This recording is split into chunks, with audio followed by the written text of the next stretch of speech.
one who knows nothing can understand nothing.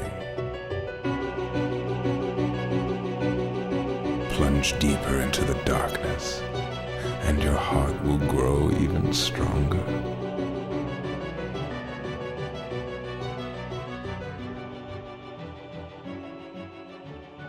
Good tidings, everybody, and welcome to the Ansem Report podcast.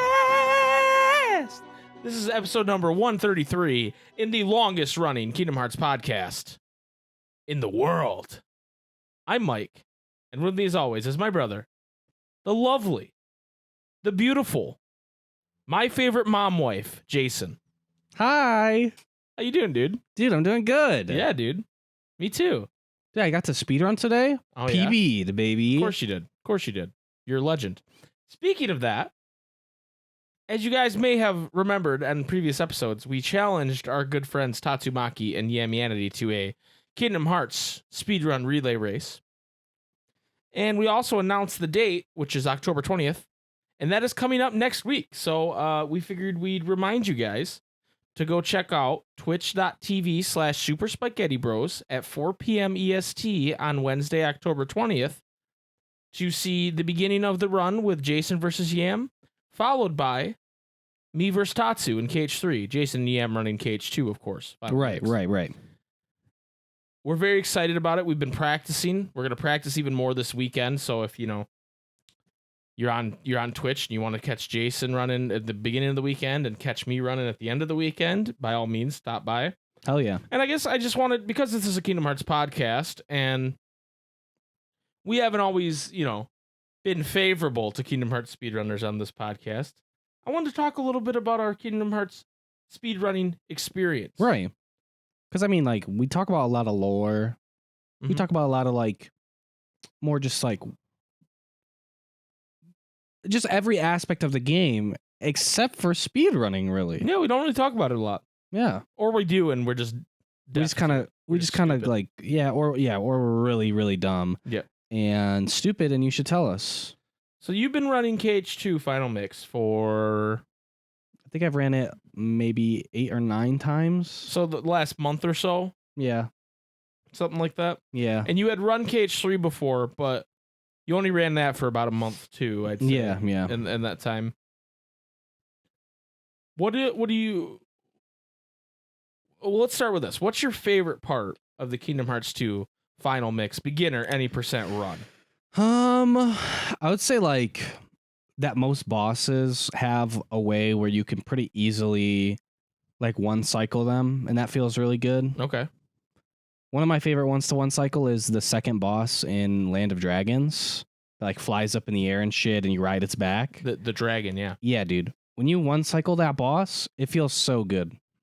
And what he means by one cycle, for those who may not know, is that the boss has 2 phases, and you entirely skip that second phase in that fight. Yeah, you skip any DM, you just kill him before he even goes through a full loop of his attacks. Yes. That's like a cycle, is Right. him going through all his different attacks. So in that example, at one point, if you damage that dragon enough, he lands on the ground in front of the bridge area. And shoots this giant just that big laser beam.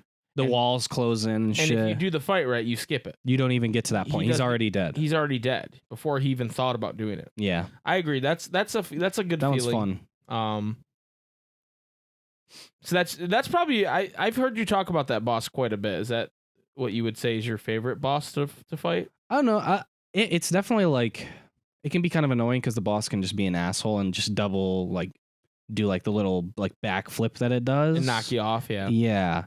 No, I that's one of my favorite bosses just casually. And so it was really cool to just be able to just delete him. Right. But yeah, I don't know. I just like that it's a very, compared to KH3, it's very, very, very optimized because it's just been out longer. You know what I mean? People have just been running it and finding out shit for so long. There's just so many strats that are really good that you can do for every single encounter. Yeah. So it's fun. It's a fun learning experience. My favorite part of just speedrunning in general is learning it, because there's just another side of the game that you get to appreciate, where if I play Kingdom Hearts 2 again, I'm just going to be way better at it because I know just more interactions, how stuff works more. Yeah. And where certain like bosses, where their health gates are at. You can kind of revenge values. You stuff can kind like of that. predict when they're gonna do what now because you have to learn that. Yeah. Yeah. So it's been really cool. And I kind of always wanted to learn how to speedrun KH2. Even just back like from way back in the day when like Bloody Biscuit had that like super viral run at GDQ. Yeah. And I feel like a lot of people probably have the same type of experience. It's like a lot of people who get into like Smash Bros, they'll talk about like the Melee documentary and shit. Like I feel like that was a thing that a lot of people saw and were like, yo, this is badass. Yeah, and we like to meme on Bloody a lot because he says a lot of weird things, but you know, that's the run too that even like I'd heard the term speedrunning before, obviously, but I never really dove into it, right? Mm-hmm. And then I saw a VOD of him running the game at GDQ, like on YouTube, and I think that's where he did the limit cut fights, or not limit cut, that's not what it's called. Yeah, the data fights, and he just annihilated Zigbar with Duck Flare, and I was just like, yo. And then after that, I got into watching GDQ. That was the first run I ever watched of anything, and then I started watching other different games of, you know, like Super Metroid and things like that. Ocarina of Time, Super Mario 64, a lot of really good speed games. Yeah. And without that, I definitely would have never started running KH3, and I don't think any of what we're doing next week would have happened, honestly. No. Like, yeah. Because I think I don't want to take any credit for anything, like, but you know, I was the only one in our group running KH3 at any point. Yeah. Besides you, right? Yeah. I had ran it, but I stopped. Yeah, you ran it and you stopped, and I started running it because I was like, you know what? I learned the run through watching Jason. Through osmosis. And because our goal was to go to a GDQ and I be on the couch and you run it. Yeah. And then that you didn't like running it, you know. I think my main challenge with speedrunning is if I don't PB, I feel really bad because I feel like it's like this is like extreme to say, but it's not exactly how I feel. But I guess it's like feels like I fucked up the stream. You know what I mean? Right. When in reality, it's not that serious at all. No, if anything, it makes when you don't PB. When you do PB, it makes it sweeter. It makes it, it's more of a challenge. I think I was gonna say this when you said it earlier, and something that really made sense to me was when you said you really enjoyed learning the speedrun. Yeah. And then I think once you've learned it, that's when you really struggle because you're like, I'm not doing anything new or different, but I'm struggling. Yeah. Like for whatever this stupid RNG or the stupid thing. And I remember you saying it when you did KH3. And the last time you ran KH3 was during our first charity live stream. Yeah, and you said, I feel like I wasted everybody's time. That's what you said. Yeah. And so I think like that's in your head. That's it's a struggle. It's a struggle where like I'm more like I wasted my time. I'm a bit different where I'm like, like that's been my biggest struggle with wanting to run the game consistently is I'm like, do I really want to go for 3.5 hours and then not improve? Yeah. And I don't, people are going to watch if they watch, or if they don't, they don't. So I'm not like worried about wasting other people's time. Like they can go do it. They're not a captive audience. I'm not making them watch me. No. But that's where I struggle, where it's like, it's such a time. Like I'm a busy guy, Yeah. Yeah. But it's funny because like it's not like I'm gonna stream. Like if I did something else, it's not like, I'm gonna stream for 2 hours. Like that's not how I do things anyway. So it's like, no. I don't know why that I have that block in my head. But no, yeah. For me, the biggest struggle is like, especially because what always happens for anyone who hasn't speedrun, you learn the speedrun, right? Like you're learning the strats, and so you're just like, every time you do a split, you're getting a bit more and more time save. You're golding splits. Golding splits, for anyone who hasn't watched speedrun. So like, for example, there'll be like one world, and as soon as you beat that world, you split the timer so that you know how long that world took you. Well, when you gold, that means that that's your fastest time you ever did that world. Right. Even compared to all your previous runs, that's the fastest you ever did in that split. And so when you gold, you're like, hell yeah, dude, let's go. And when you kind of hit a wall, like what will happen is you keep golding, PB. Golden. Exactly.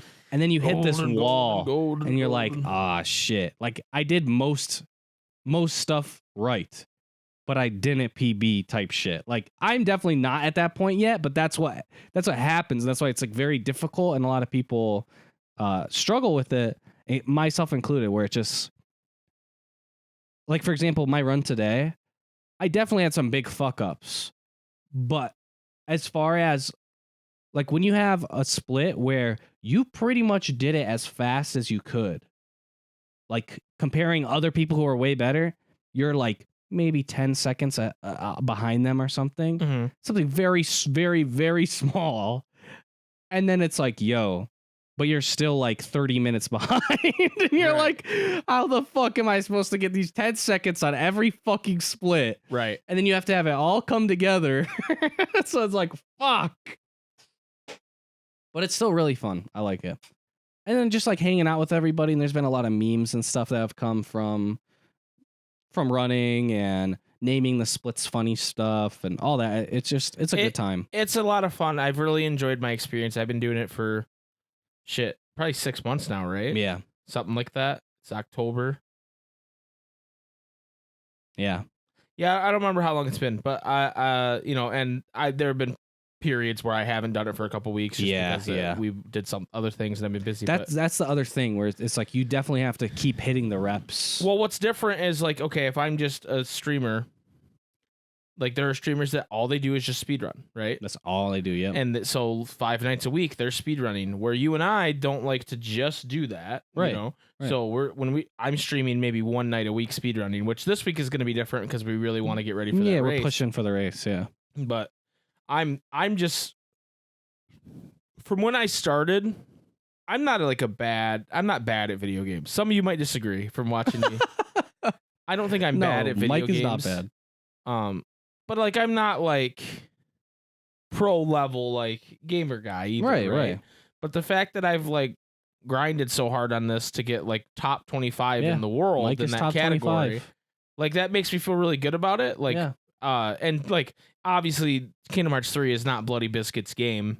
Yeah. Right. But like for me to beat his time on the leaderboard was pretty symbolic to me because he's the guy that I watched first do it. Yeah. You know? Yeah.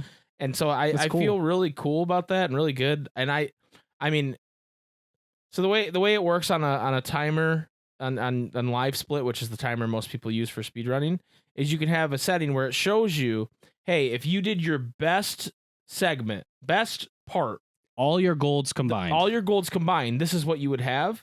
And if I had that, I'd be top like 10. Yeah.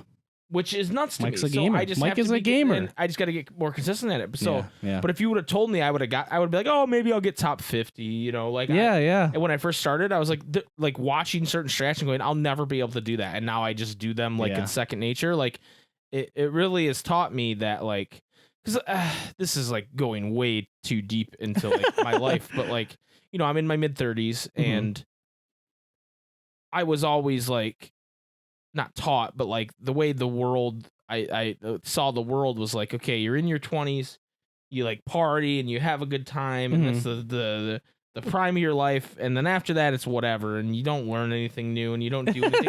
And I know that's ridiculous. That's what everyone thinks when they're like that age. That when you're 20, that's what you think, right? And then like, but it doesn't. Video games, it doesn't stop. but video games especially have this stigma of oh yeah, the pro League of Legends players. I mean, the pro Call of Duty players. They're like 17, they're 17 years old, and once they're done, they're done. You're 22. You're fucking old, dude. Right? And so, like to me, because it's treated like sports, because sports are like that, right? Yeah. Like a running back who's 30 might as well be retired in the NFL, right? Yeah.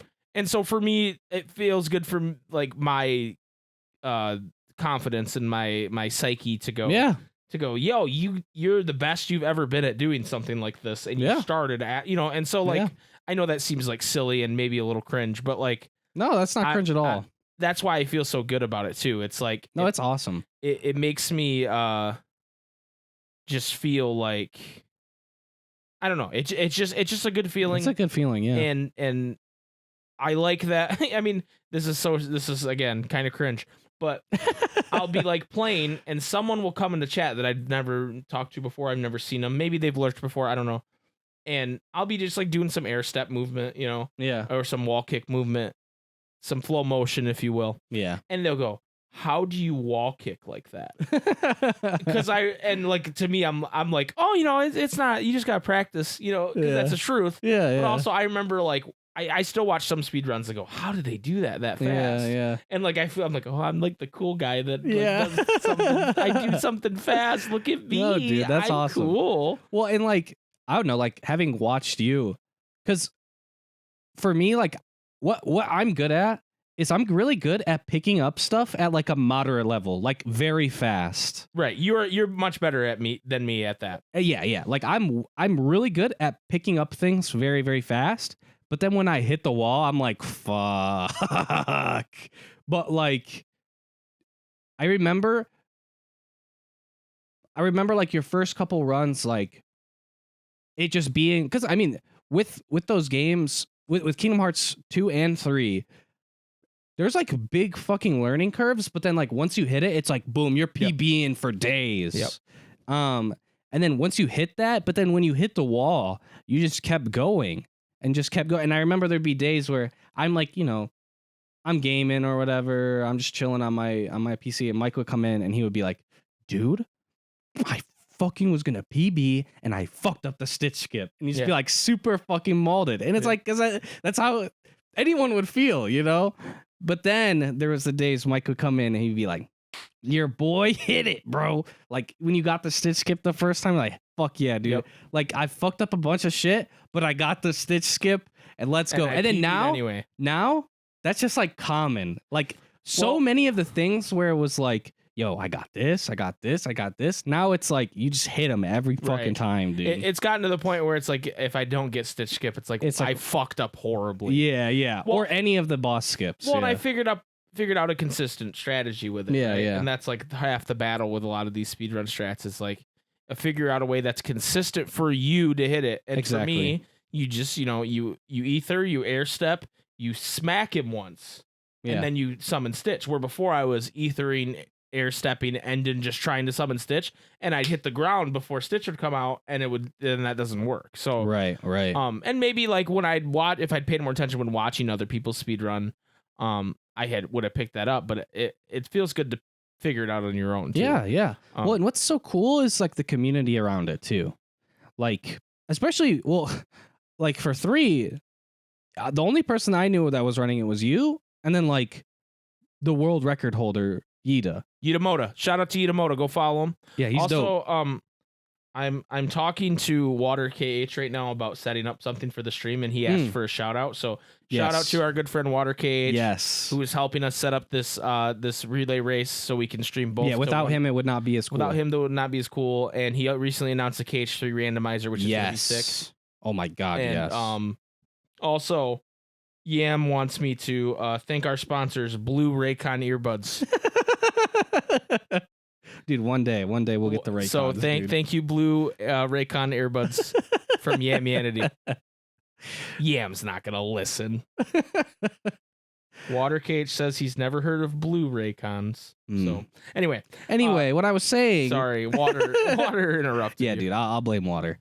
But what's so cool is like, okay, I get done speedrunning, and then I just go watch somebody else run it. And like I'll learn things from just watching, and it's cool. And everyone that we've ever met as far as speedrunning, if you ask them, they'll love to tell you. Dude, you know what I mean? Like oh yeah, cool about the community is like there's no one like trying to hide secrets or like the world record holder you mentioned, Hitamoto, has like hopped in the stream before, and like what feels really cool about it is like he's way faster than I am, right? Yeah. He's faster than everybody. Yeah, he's faster than everybody. He's a machine. He's so good. And he's a very like he's a very quiet kind of guy. He doesn't say a lot while he's running unless he like messes something up, you know, or whatever. Yeah. But he'll make comments on it so if there's somebody who's not intently watching, they'll still know what's going on. But he anybody who asks him anything, he answers them immediately, for one.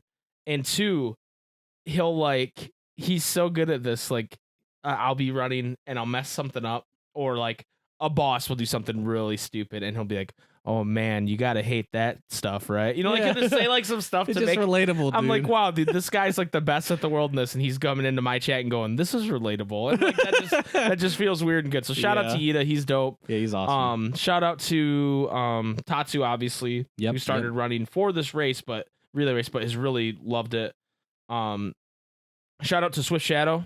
Yeah, Swift Shadow. Swift Shadow, He helped me a lot. Former world record holder, and he's just the nicest guy, and always will like Dope tell dude. you whatever. Shout out to B-Boy. Yeah. B-Boy Cubed, who's a different world record holder in a different category in Cage 3, and he shouted me and Tatsu out for running the game recently, and like that's cool that I don't know, just to be like, hey, these guys are the new blood running the game. Check them out, you know. Yeah. And then shout out to my boy Valak, who's starting to run Cage 3 too. Dude. And he's doing great. Dude, give your Cage dude, 2 shout outs. My Cage 2 boys, dude. First and foremost, shout out to my boy Gragmeister. Greg, dude, the legend. He's pushing for that sub 3. He's almost there. He's gonna get it. Sub 3 hours to beat Kingdom Hearts 2? Are you kidding me, dude? Yeah, he's gonna get it. He's a beast. Also, he's so helpful. He literally messaged me today, and he goes, "Yo, dude, let me know if you're gonna run. I can hop on the couch for you if you want. I can help you out." Just like, just offering to help me. Yeah, with his spare time. With his spare fucking time. Yeah, like, yo, when I get out of work, I can help or whatever. Just such a nice dude. He also, he made notes for me and for Yam. Shout outs to Yam. He's also been on my couch. Yam Yanity. Yep. He normally runs crit. Who you're running against? Yeah, he normally runs crit, but he's been learning beginner. Because I don't want to learn crit. Fuck that. That shit's hard as fuck. I forgot a shout out. Shout out to my boy Alex, big boy. Yeah, who helped you very much. Helped me very much. But no, he started running too, and I just want to shout out anybody who's running that game, because I want more people to run Kingdom Hearts 3 and Kingdom Hearts 2 and whatever Kingdom Hearts you want. Kingdom Hearts 1. If you want to run Kingdom Hearts 1, go check out Violin. Violin is a nuts world record holder. He just beat a sub 149, I think. Yeah, which is nuts. I think I saw the beginning of that run actually. Yeah, he's nuts. But there's tons of people out there. More people should run KH games. Finish with your shout outs. But yeah, anyway, I mean, really my only other shout out for like, or no, I got two other shout outs. Yeah. One is my boy Albie is here. He's helped me a lot. I've been able to watch because he streams quite a bit, and when he runs, if I ask him anything, he'll like immediately answer. You know, like he's he's really good at running and also like looking at chat at like all times. Right. Whereas a lot of runners aren't very good at that. That's tough. He's also very positive too. I wish I was more positive like him. You do tend to mold quickly. Yeah. You tend to when something messes up, whether it's your fault or something else, you go, what is this? Like you tend to just like instantly mold like this game is shit. Like okay, I don't call the game shit, but I get mad. Okay, you don't say shit, but you go, what is this game? You say that a lot. But yeah, and then also shout out to Slickzilla. His run has really helped me a lot. But he's fucking nuts. He just PB'd a couple weeks ago. He's third in the world right now, I think. Holy shit. That's awesome. They're fucking dope. So anyway, but what I wanted to say was if you guys have ever wanted to run Kingdom Hearts. That's literally what I was just gonna say. Now is the perfect time. Yep. Literally, okay. So when I got into running Cage 2, obviously we already talked about, years ago, seeing like Bloody just destroy the game at GDQ, and it was fucking lit. And you go on speedrun.com and there's hundreds of submissions. So I'm like, yo, there's probably going to be a lot of resources for me to get to. But honestly, there was not much. Like a lot of the stuff was like old, like outdated stuff, or just wrong. Yeah, just wrong. Like it just was really weird. It felt like there was like this big barrier to get through to speedrun. But like obviously we met the right people, we talked to the right people, and so if you ever wanted to get in, like this would be the best time. Either join our Discord, join the Speedrun Discord, and give it a go. See if you like it. It's super fun, especially with a ton of other people that we know learning it. competition's fun. That's the whole point of the speedruns is competition. And, you know, when other people PB, you're like, shit, now I got a PB. You know what I mean? Like, it just makes you want to get better. Right. And I don't think I would be nearly as high in the rankings right now if not for Tatsu. Because he caught up to me pretty quick and beat put a me fire pretty under quick. your ass, dude. And I said, "Yo, I got to beat this motherfucker. I got to do it. Right. I can't let this guy beat me. This guy." Right. Well, and then so many people running it, and there's a ton of people that can help with answering questions, and honestly, just a lot of stuff a lot of shit to consume. I plan on fun. Dessa. Shout out to Dessa, who I didn't shout out. He runs like every Kingdom Hearts game. He's he really made good some at really every good game. notes for KH3, but I actually have thought about making my own and putting them on the Discord. So look out for that too once this Nice. once this relay race is over, because I want more people to run it, and I want to help. And I've coached Water KH in a run that went really well, and I don't know, I really liked doing that.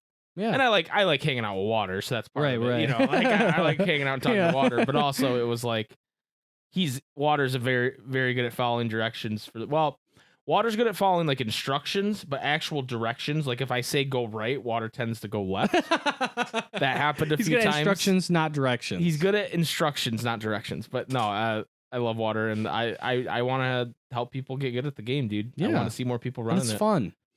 Yeah. So anyway, now that we've had a little speedrun discussion, remember this upcoming Wednesday. This Wednesday, the 20th, 4 p.m. EST. Jason versus Yam in KH2 final mix. And then the time. If you're listening to this way farther in the future, you could probably find the VOD on our YouTube channel. Well, we're going to have the VOD up. We're going to have the VOD up on our YouTube channel. And then following that, Jason's going to pass me the baton. Yep. And Yam's going to pass it to Tatsu, and we're going to go KH3. And made the best team win. And we want to do this again, too. Yeah. We're thinking about trying to find some KH1 runners. Hell yeah. So we can do a KH1, 2, 3 relay. I think that'll be a lot of fun. And so please look forward to that. And if you're just listening to this on Friday, check our Twitch. Maybe one of us is running right now. Drop a follow. It'll give you a notification. Yep. Or join the Discord, because we ping the Discord whenever we go live. That's true. Anyway, everybody, I understand if that last segment wasn't your cup of tea, but I felt like it was fun to talk about. Yeah. Now let's get on to some Kingdom Hearts lore shit or whatever. That's the segment. News lore. So last week we talked about Sora and Smash. Hell yeah, dude. Sidebar. If you're listening to this on the day it came out or that weekend, Monday, we will be taking a break from speedrunning at one point to play with Sora and Smash. Yes. We're going to go through his classic mode, and then we're going to talk about our impressions of Sora more next week on the podcast, Yes. as well as the results of the speedrun race and all that. So if you're here on Monday, go to twitch.tv/SuperSpikeGhetti. Come hang out with Smash. We'll probably play with some viewers, too, if people want to play. Yeah. We'll probably do a couple hours Smash stream or something like that and play with some people and have a good time. So, yeah, I wanted to mention that. I forgot. Anyway, in all that excitement for Sora with Smash, we touched on this last week, but there was an announcement about Dark Road being delayed until the winter, whatever that means. They didn't give a year. They didn't say winter 2021. They just said winter. They just said winter, which to me means like January, February, probably, of 2022. But what was in that is a couple new screenshots. Yeah. That we hadn't talked about, and I wanted to maybe talk about them for a minute or two. The first one is the evil queen from Snow White with the man in the mirror. Yeah. The man in the mirror. Mirror on the wall. Mirror on the wall. Who's the fairest one of all? And then obviously young Xehanort and young Ericus and Vor. And it looks like the queen's looking at the mirror, and the mirror's like, you know. And I find this interesting because the mirror is one of the few characters in Kingdom Hearts, Disney characters in Kingdom Hearts lore, who seems to know more. Right. Like Genie before him and King Triton before him. Yeah. In BBS, he says some shit where you're like, wait, what does this motherfucker know, right? Yeah. And so it's interesting. Maybe this is how, I wonder if they're going to maybe explain how Genie, Triton, and the magic mirror no more through Dark Road, right? If you think about it, because we already go to Agrabah and Dark Road? Yeah, it was the first world. Or second, sorry. But there wasn't really a story tied to it, right? No, it was just like, yo, fucking kill shit here. 2-star. Right. So I wonder if they're going to maybe touch back there to give like Genie a cameo to be like, oh, this is how he knows about Keyblade there. But Genie kind of just goes, Keyblades sound familiar to me. He doesn't actually say. That's true. But also, yeah, Agrabah's, I think, confirmed not over because we haven't seen like the title screen for it again. That's true. Like the world, like that is true. Agrabah. Because when you're done, it shows it again.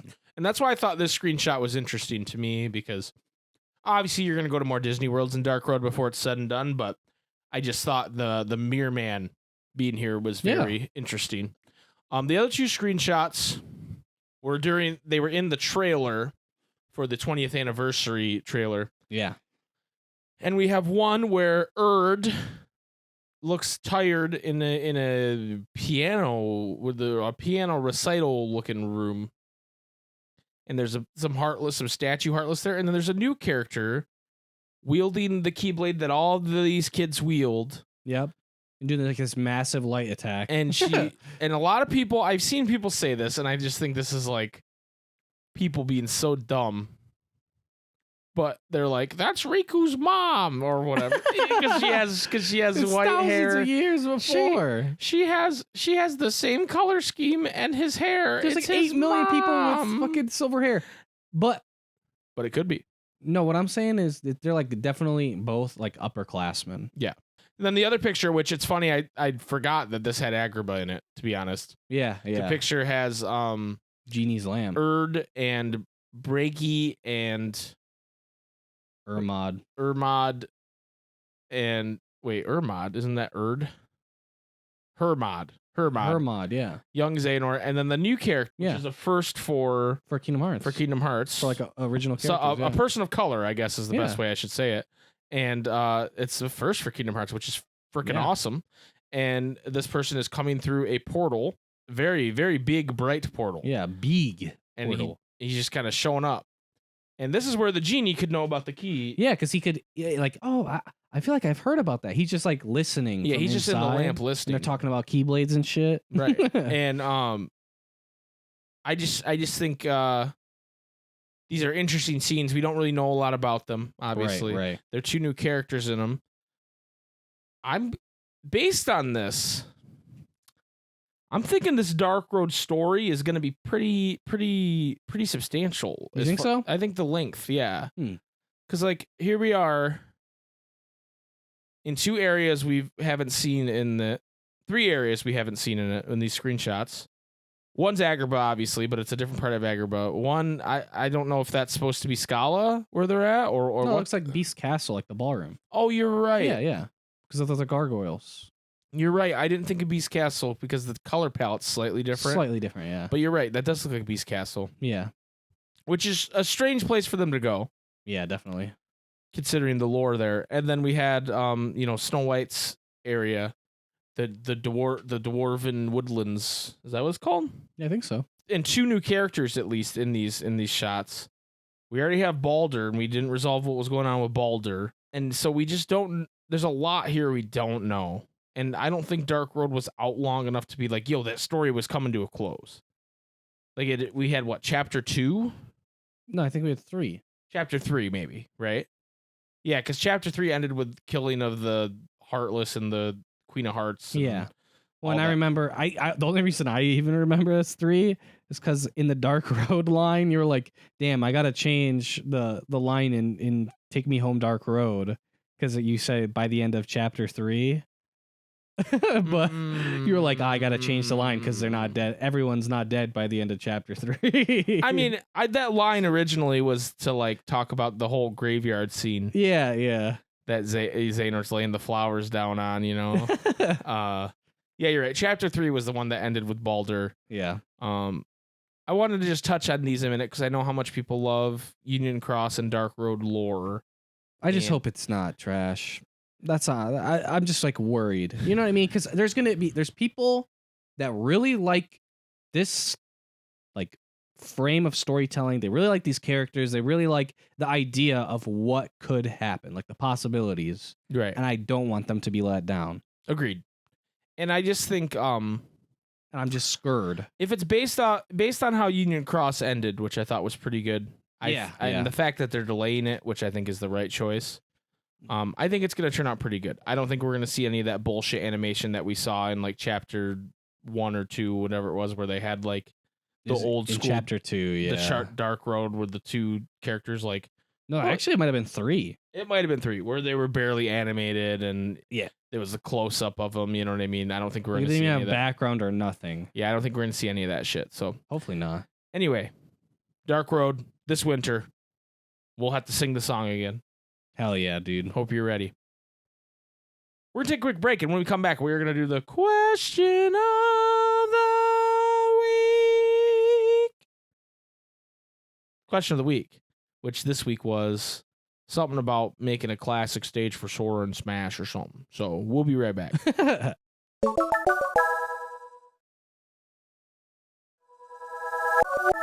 Welcome back to the Ansem Report podcast. It's time for the question of the week. Oh, yeah. Thank you to Afro-Roxas for that wonderful stinger. It's beautiful. It's beautiful. This week's question of the week comes from Bijou Brie, and it says, design a battle for Sora's Classic Mode in Super Smash Bros. Ultimate. So for those who aren't aware of what that means, in Super Smash Bros. Ultimate, each character has a single-player mode called Classic Mode. It's kind of like it's like story mode. Like their story. Well, it's there's like a story like, mode, but it's like related to their character. The classic comes from classic fighting games where you kind of do just like a ladder tournament thing. Yeah, you yeah. beat through, and then you have a boss.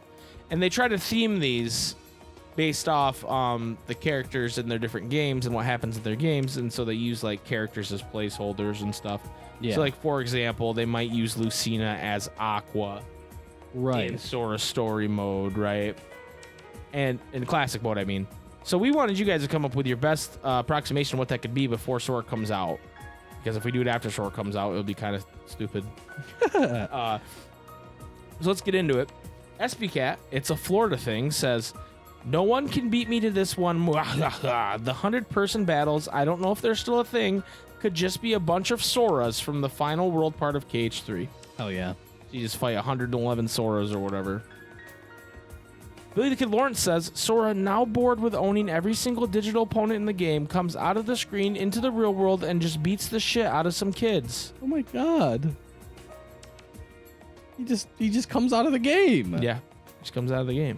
Bamboo says there's plenty of light versus dark themed classic fights already, so how about a more Destiny Island as classic mode since it's Sora's KH1 model? Interacting with some FF friends or sparring with Riku as, I don't know, some character. The last level could be like SB and Original Dreamer suggested, a 100-person battle to represent the Heartless Invasion. I like that. Sirius Black says, so I would do a 2v1 battle, a stamina battle with Sora and Cloud versus Sephiroth. Pretty original, I know. Sephiroth would have 600 HP and deal double damage. Sora would have 200 HP and Cloud would have 350 HP. The condition to win would be that Sora has to get the final blow or use his final smash to get the killing blow. If Sephiroth is defeated by going off stage, it doesn't count. If Cloud gets the final blow or uses his final smash, it doesn't count. We may never see a Sora and Cloud team up in KH, but at least we can live that fantasy in Smash now. Hold on, Sirius Black. What about in KH2, bud? Right, dude. Did you forget about the Final Fantasy battles? He forgot, dude. He forgot. Not fake fan. Fake Serious? fan. Come on, man. This is embarrassing. Everyone gaslight this man. Phil Games says, I would want the classic mode to be against each member of the original Organization 13. I'm tempted to design all the battles, but I'll just stick with one. Your opponents are Roy and Lucario. Roy starts out holding a boomerang that does fire damage, and Lucario starts out wielding an ore club. Your ally is a golden-haired colored variant Pit, who is your first opponent in classic mode, but then joins you every battle after that. Okay, screw it. I can't help myself. It's long answer time. Here we go. The second battle would start against Pikachu. Once Pikachu dies, Peach would spawn in holding a scythe. Okay. The third battle starts with Simon, who is programmed to mostly use his boomerang cross move and always go after items when they spawn. The only item that spawns during this battle is the stopwatch. Beat him at his game of getting the stopwatch before he does, and he becomes much easier to beat. After he dies, Greninja spawns. With him spawn 4 other Greninjas that die in 1 or 2 hits. The main one mainly tries to run away from you, but occasionally uses his water shuriken. The 4th battle is the one I explained above, and that's the point where opponents start fighting you at the same time. 5th battle is Robin, Male, and Donkey Kong. 6th battle is Lucas, Byleth, and Mewtwo. Lucas starts with a black shield and mainly uses PK Freeze.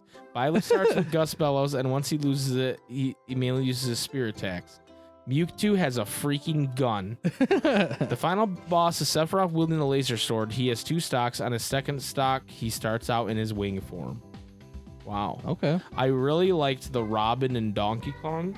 Yeah. Because he's implying it's Zexion and Lexius. Yeah. I really enjoy Donkey Kong as Lexius. I don't know why.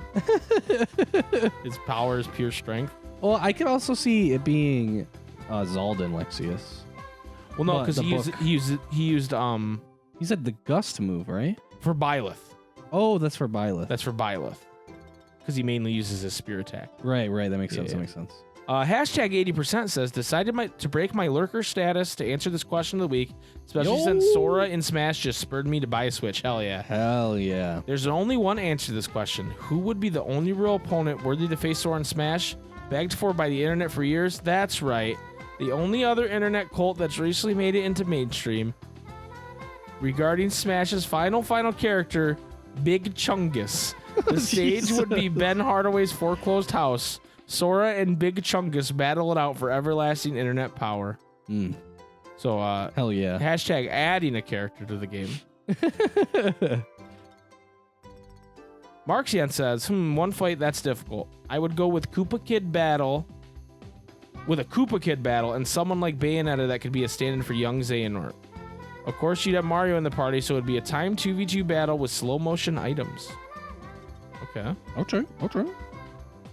Hiroxel says, this first fight I would put in a world would be against a giant-sized Game & Watch. If they couldn't get to the end of Hollow Bastion stage, Dive of the Heart, then you could probably just put it in Dream Fountain. It has similar vibes. Maybe give him an item that can shoot purple orbs. First boss fight in all KH would be a fun introduction to this classic, so if not the very first fight, at least the second on the list. So Game & Watch is the dark side, you know? Yeah. I like it. K-Raiden Gaming says, I don't know, maybe just a hard battle against Sephiroth? I don't have Smash, so I don't even know what y'all are talking about. Damn. Actually, I got one. Has anybody seen the episode of Death Battle where Sora went against Pit? Do that entire fight, but with these graphics, it looks sick. I feel like I have seen that. Yeah, I think I saw that one too. Elias, built ordinarily, says, fight alongside Pikachu and Duck Hunt duo representing Mickey, Donald, and Goofy. And a 1v7 Sora's battle to represent the everyone else's Sora meme. Oh, shit. Coconut says, I think realistically he will probably be fighting enemies representing Heartless. Dark Kirby, Dark Link, plus Dark Samus, Dark Pit, of course. Kingdom Hearts references without any Disney references. And then probably an ending with a fight against Sephiroth. I'm also willing to bet his classic mode will be stamina-based due to the new victory effect. That's true. I bet every battle will be stamina-based. Probably. Alk says, I dug through my old Sora for Smash documents for this answer, LOL. It would mostly be fights similar to the different Xehanort fights across the series. Like Kazuya could be Ansem, Rob is Xemnas, cause lasers, I don't know, I don't have any better options, LOL. Dark Pit is Vanitas, Bayonetta is young Xehanort, Ganondorf is Terranort, and Master Hand, cause we need Master Hand, I guess. In this fight, you could team up with Duck Hunt, cause Dolan and Grubby, maybe team up Claude Stripes with Sephiroth fight, I guess Corrin, cause Riku, I don't know. Also, if they ever port Ultimate to the next Nintendo system and have a few more fighters, put Xehanort and Smash, Mr. Nintendo, please. Okay, I'm done. That'd be nuts. That would be nuts. Jason, do you have an answer for this question of the week? The main thing that I really thought about is like similar to, I can't remember who said it, the like Dark Kirby, Dark Link, like all those ones where it like really swaps their color palette to be mostly black. And then literally the character is like Dark Samus, Dark Pit, like right. It's like literally in their name. But or like Dark like Toon Link, shit like that, Young Link, all that shit. As like the Heartless, and then yeah, of course, it literally was in the fucking trailer. You fight Sephiroth, and it's a fucking stamina battle. You know what I mean? Right. Like, it just makes too much fucking sense. Yeah, I really like. I this isn't my idea, but I heard it the Dark Kirby, but you fight like 100 of them, so they're like little shadows. Because Dark Kirby even has like the yellow eyes. Yeah, Dark Kirby has the yellow eyes. Yeah. Speaking of that, I read they showed a picture on Twitter of when Kirby swallows Sora, and he has like Sora's hair, but he doesn't have a Keyblade. He has like a Keyblade made of sparkles, like it's like not real. Yeah. And I read it was because Kirby's not the true Keyblade wielder. And I was like, wait, we're still doing that? Hold on. Yeah, Dark Link's obviously an easy one. I like the idea of the giant Game & Watch. I think that's cool. Yeah, that's good too.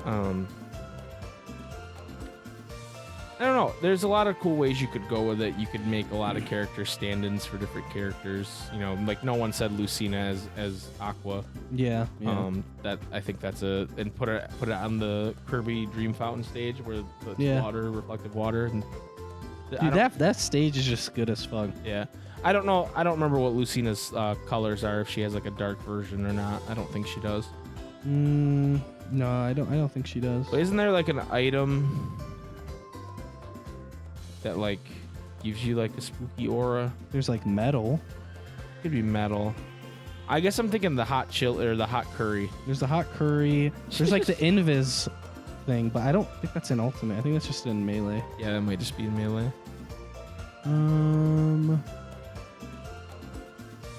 Yo, yeah, you know what I actually want though? I want. This is for no reason other than. Doesn't even. I want Sora to go to the Castlevania stage and fight Dracula, dude.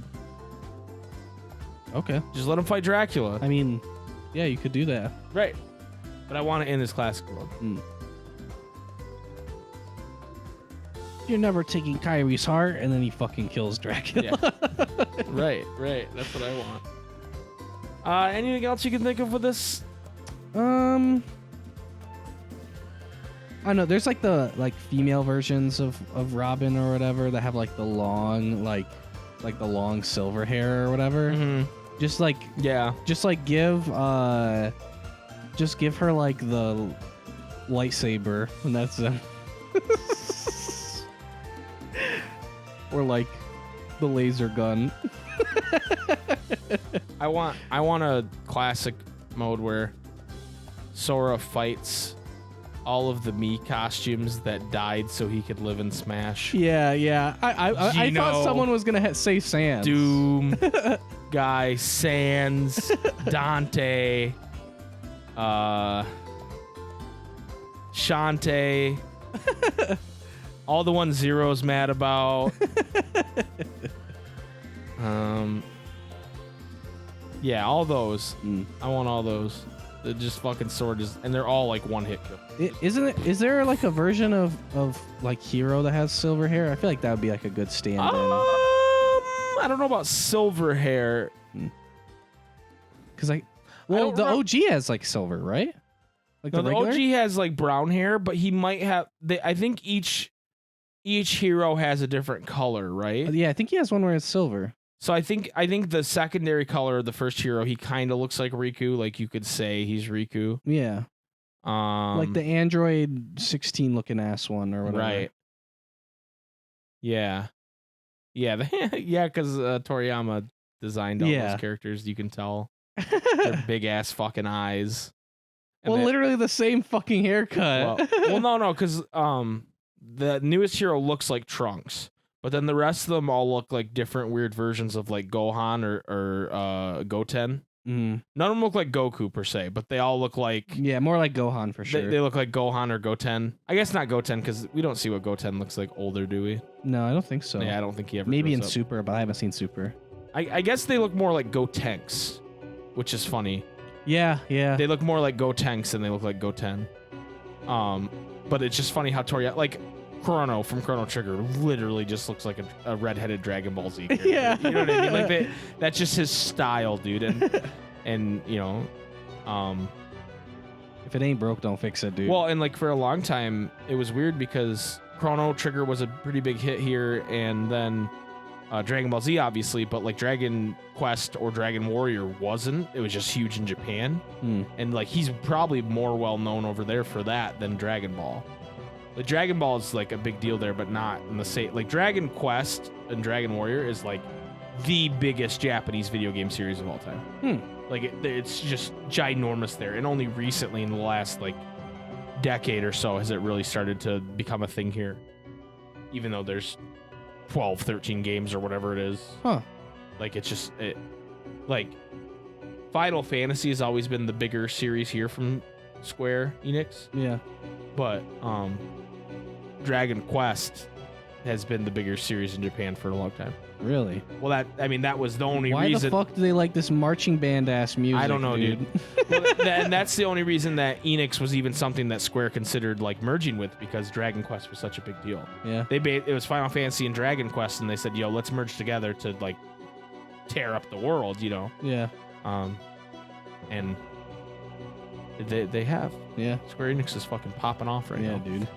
Anyway, that was a weird history lesson on Dragon Warrior, Dragon Quest, whatever the fuck it's called now. Next week's question of the week is from Sean_AFK. And he says, if you were working at Square Enix and Tetsuya Nomura told you to come up with a way to tie Sora's Smash Edition into the story of upcoming Kingdom Hearts games, how would you do it? You can go as big or as small tie-in as you want. Nintendo is fully on board in every way. Wow. Figured we'd do one more Smash question before yeah. Sora comes out next week. Hell yeah. And so look forward to next week's podcast where we tell you more about how much we love Sora. Well, and that way, people who also don't know Smash, they can still, like, they still will know. Right, like, they're just tying the lore in. Yeah, you know? yeah, It's not about, like, the move sets or whatever. We've done the move set thing before, I think, anyway. Oh, yeah, yeah. So, anyway, that's going to do it for episode 133 of the Ansem Report podcast. Just as a reminder, Monday, October 18th, we will be playing Smash on stream with our new boy Sora. Yes. So please join us for that. It'll be fun. Wednesday, October 20th at 4 p.m. EST, the speedrun race, the relay race between Jason and myself versus Tatsu and Yam will start. And To the death. And since it's starting at 4, it will at least go until 10 o'clock EST. Yeah. At least. But I think we're all going to be around 3.5 hours per run, is my guess. Probably. So you're looking at 7 hours, so 11 p.m. Yeah. And then in between, there's a time in between. There's a little bit of time in between. And we're all going to be... It's not like we're just going to end the stream immediately either. When Jason and Yam are running, Tatsu and I will be commentating, and then we'll switch, and Jason and Yam will be commentating. So we'll be able to like grief them in real time. Yeah. So that's pretty cool. Yeah. I'll be able to say things to Yam like poopy pig butt fart or whatever he doesn't like. And then dude, and I'll be able to just get Tatsu, dude, like crazy. You'll be able to say things. I will just say something so small, and it will be like putting like a fucking like penny on like a fucking train railway. Yep. And it will just derail the whole train. Yep. You'll be like mommy wife, and you'll be like, oh, shut up, Jason. And then die. Anyway, we hope you'll please look forward to that. We will have episode 134 next week, but it doesn't look like episode 135 will be the week after. I don't think we're going to have time to record another episode before we go on our Coheed cruise. Right. So there will be a week off that next week, but then we'll be back the week after in November for episode 135, and we'll tell you guys all about the Coheed cruise too. So we'll see you next week. Jason, hit him with it.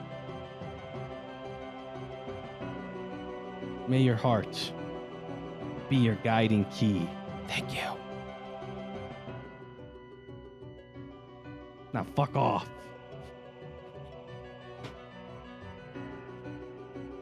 Godspeed, Spider-Man.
What did you have to tell me?